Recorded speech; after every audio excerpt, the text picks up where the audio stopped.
All right, breaking news this morning. This just happened a few moments ago. President Biden officially blocking Nippon Steel's proposed $15 billion deal to acquire U.S. Steel over national security concerns. Moments ago, the president releasing this statement, quote, "For too long, U.S. steel companies have faced unfair trade practices as foreign companies have dumped steel on global markets at artificially low prices, leading to job losses and factory closures in America." Joining me now is Brigg Macadam Limited founding partner and Republicans Overseas UK Chairman Greg Swenson. Greg, I want to get your reaction to this breaking news from the White House. Yeah, I'm not surprised, Cheryl. I mean, I don't think President Biden would ever miss an opportunity to over-regulate something. So, and I also think he's confusing China and Japan. You know, he's right that China has dumped steel on the U.S. market, and I think that there should be attention paid to that. But, and I also think in many ways he's copycatting President Trump, who's expressed his disappointment. But, you know, going back 4 years, Cheryl, President Biden, if there's one lane where he kept some of the President Trump's policies in place, it was trade and hostility to China.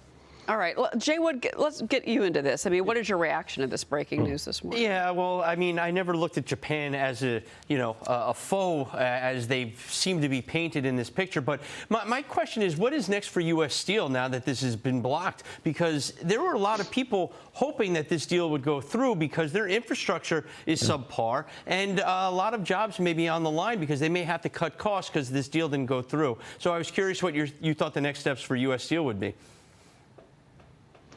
Yeah, I'm worried about that because, you know, there are potential job losses here, and they do need some investment and some improvements in their infrastructure. So perhaps what we might get out of this is a U.S. buyer coming in, and, you know, maybe it's a private equity firm, maybe it's a purely financial buyer rather than a strategic. But I think that there's no doubt that U.S. Steel needs some improvements.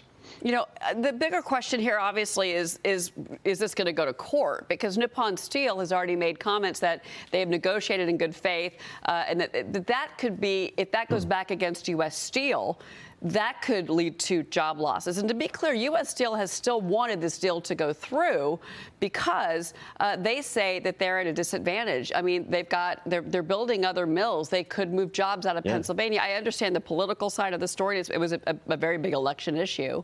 And Kamala Harris said she would say no. You know, Donald Trump said he would say no, and then Biden saying no. But at the same time, this story may not be over because of the legal wrangling over the negotiation and the good faith negotiation, according to Nippon Steel's leadership. And maybe there'll be some improvements in the deal or in the structure, you know, so some good can come out of this. But right now, I mean, we can't wait till Lisa Khan is no longer with us in Washington, and we can start, you know, deregulating and doing more deals rather than being hostile to the private sector. All right, let's take a look at futures this morning. Well, of course, we'll follow these stocks. As you can see, U.S. Steel is down substantially, almost 8%. Nippon is up almost 6%. Overall, those stocks did close lower yesterday, kicked off 2025 that way. But let's get your outlook for the year. There's been a lot of talk in a bullish way about financials, AI-related stocks, and of course, the Mag 7. What's your outlook? Sure.